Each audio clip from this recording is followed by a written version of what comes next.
Okay, year 3. So I am going to try and show you 10 different ways to manipulate and build and fold with paper. So I've got glue and I've got scissors. I've also got some sticky tape just to make it a little bit quicker, so I'm not waiting for things to dry while I'm videoing this. Like I said, this video might take a little bit longer than I would usually make so that I can show you all these different techniques. Like I said, I'm going to show you 10, okay? I'm going to try and make it quick though, so bear with me. All right, so we're going to start with something easy. We're going to start with a roll. So you can cut your paper in lots of different thicknesses and shapes to make your roll. And literally all we're going to do is basically make a straw. So you can have really long skinny ones like this, really long skinny ones. You can do things like make wider, fatter ones. Like I said, if you've got glue, I would normally use glue because it holds better and it doesn't look as messy, but because I'm trying to make this quick, I'm going to use sticky tape so we aren't waiting for things to dry. So we've got 2 different thickness rolls and lengths, and you can even make bigger ones again that are sort of more like bracelets. There we go. So technique number 1, already done, smashed it, the roll. So basically we're making cylinders in different sizes and shapes, and you can even do things like attach these together, put more inside each other, and that's one way that you can build and manipulate paper. All right, so we've got the roll, done. The next one is we can make a loop. So the loop is very similar to the roll, except instead of making a cylinder like the roll, we're going to try and make basically like a teardrop. So again, you can use lots of different sizes of paper to do this, and you can loop them together as well. So I would normally, again, put a little bit of glue in there and then wait for it to dry, but I'm trying to be quick so that you can get started. And basically we want it to be like a little teardrop. The cool thing about doing this is that you can also just loop them together and make a chain. Okay, so I've got my 2 skinny ones, and we would then loop this one through before taping it so that they do join. And if you make them skinnier, they work really well like paper chains, and they're a little bit more interesting than just making a normal loop. There we go, like the roll. So now I've got number 2, our loop. Easy peasy so far. All right, the next one is really fun. The next one is the fringe. So I've done this one already, and I'm going to show you on this little one what we'll do next with it. So to make the fringe, what you want to do is lots of little cuts that are quite close together. You don't want to go all the way through because otherwise you'll cut through your entire piece and then you'll end up with 2 pieces. So I'm leaving a little section at the end just to hold it all together. Loop, loop, loop, loop, loop, fringe in it all the way to the end. And then you can stick this onto other pieces for decoration. You can also manipulate it and twist it, and that becomes quite interesting. Or the other thing you can do, which I was going to do with this long one, is you can then roll it up. Roll in. And then this becomes kind of like a tassel. And that's something really interesting that you can use in your own artwork. It kind of almost looks, it's a bit like a tassel, kind of reminds me a little bit of like a firework. And I like it because it's got lots and lots of different layers to it. So it becomes really interesting texture. So a little bit of tape around. Again, you can glue it. I'm just trying to be quick. And then we can unfold all these to make like the little tassel. So that's 2 things that you can do with your fringe. Number 3, done already.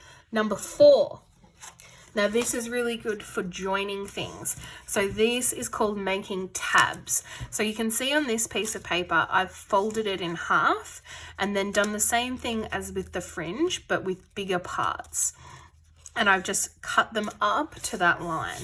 So I'm going to demonstrate on this piece. I'm going to fold about halfway, and then I'm going to grab my scissors. I'm going to cut slightly bigger bits, like maybe about 1 centimeter.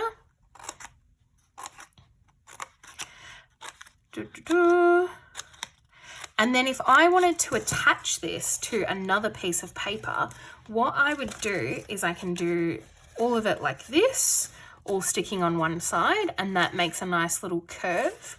Or I can alternate my little tabs so that one folds one way and one folds the other way. Like that. And then what I can do is I can make heaps and heaps of different shapes and curves.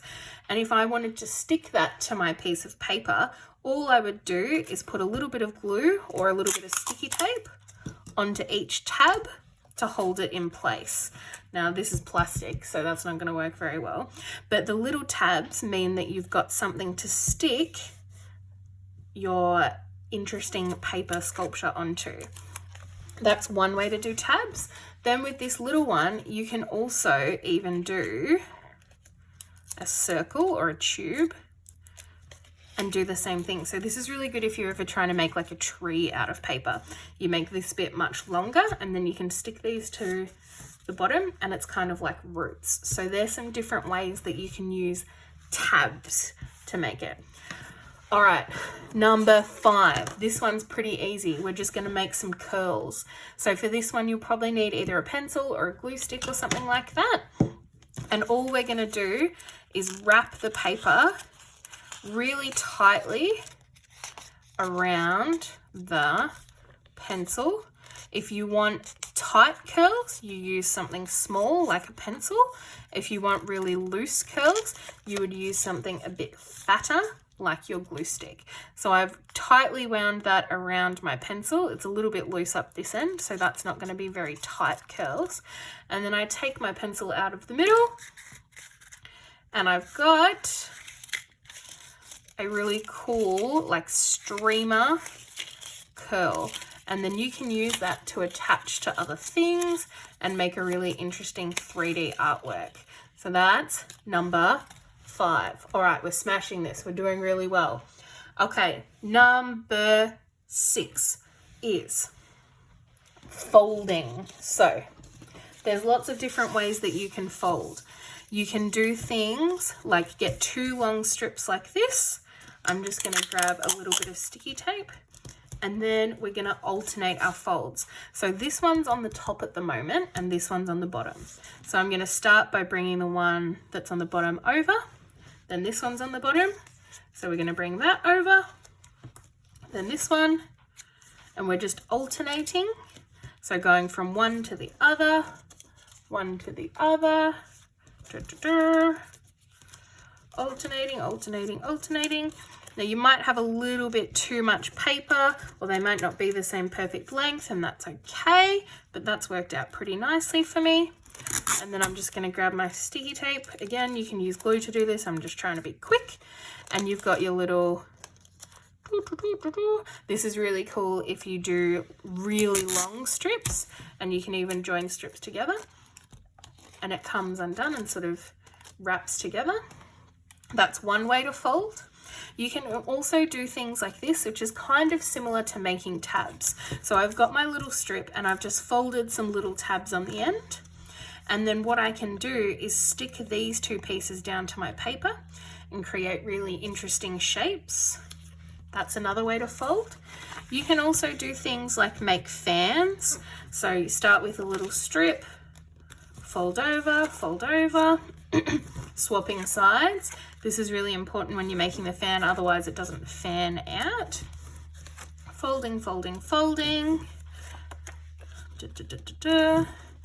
So you could use this just like this, or you can pop a staple or some sticky tape or some glue around the end like I'm going to do now. and you've got yourself a little fan. That's another way to fold, but you can also just do things like folding it and seeing what that looks like as well. And then unfolding it, and you can do other things with this. You can even do the same thing with the fan and alternate to make it a little bit more interesting. Kind of reminds me of like a roof for a tin house. So that might be cool if you wanted to make a sculpture of a house to use for the roof. All right, we're doing well. So that was number 6, I think. 1, 2, 3, 4, 5, 6. Oh, I think we've got 11. I think I messed up my counting. All right, next one, cone. If you want to make a cone, you start with a circle. I usually trace around something. You can see I've got pencil marks here. Then I'm just going to very gently fold it in half. Okay, then roughly where the middle is, I'm going to just put a little dot, and I'm going to cut along that line that I've made to the dot, only halfway. Okay, then I'm going to wrap it around itself. So I can make a really shallow cone like this one. And if I keep on wrapping it around and wrapping it around and wrapping it around and wrapping it around, I can make a pointy cone, a much skinnier cone. Again, I would normally do this, but I'm trying to be quick.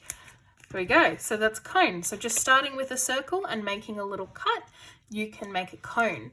The other thing that you could do with this is you could cut little tabs along the bottom, just like we did with the yellow ones, and actually be able to stick that down to paper as well.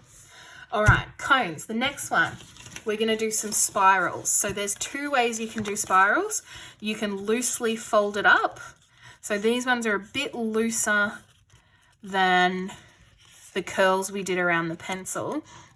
And also the curls are on an angle like this, whereas when we spiral it, it's all within itself, like this one. You can also make a spiral using rectangular, more geometric shapes. So all I'm doing is folding this, wrapping it around itself in its long strip, and then when I unfold it, I can wrap it back together and it's got the points on it. So it's kind of like a pointy spiral instead, a bit more angular and a bit more geometric. Easy. All right, next we've got the fold and cut. So there's a few different ways you can do this. Folding and cutting like this is very similar to what we did when you were in year 2 and we made the lilies. So you can fold it just in half. It's also kind of like making making lanterns. And then you can just cut some shapes along the folded edge. So you don't necessarily want to cut it along this side, but you can if you want to. So I'm just going to cut some random shapes out of here and try and keep them all joined. And when we unfold it, sorry, we can see the shapes in the middle. So I'm just going to do a few more to finish it off. I'm leaving a gap in between so that the big piece of paper stays connected. And then you can even do some of these things along the other side to make it a bit more interesting. So that is one way to do the fold and cut. And then the other way to do it is just like how we did our lilies in year 2 and making snowflakes. So you can fold a little square in half and in half again.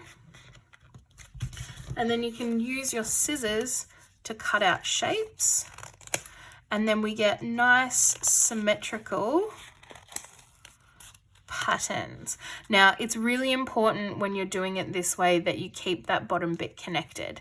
This way does take some practice. It can be quite tricky, as I'm sure you remember when we did this last year. It can be quite tricky to work out how to do things and make things interesting without your piece of paper falling apart. So you might unfold it and it might completely fall apart, and that's okay. You can still use those pieces of paper and they're still really interesting. So there you go, another way to fold and cut. All right, 2 more to go. I think I did miscount. The next one is called an extrusion, and this is actually pretty simple. So an extrusion is, imagine if you were squeezing a shape out of Play-Doh. You ever had those Play-Doh things where you push down on the little person and the Play-Doh pushes through the hair? I might sound like I'm going crazy, but that's a thing, I promise. So this is the same sort of thing. So I'm going to make an extrusion of a square. So I'm going to fold my little piece of paper, and I'm making sure I've got a little dangly bit on the end to join it. So I've got 4 folds.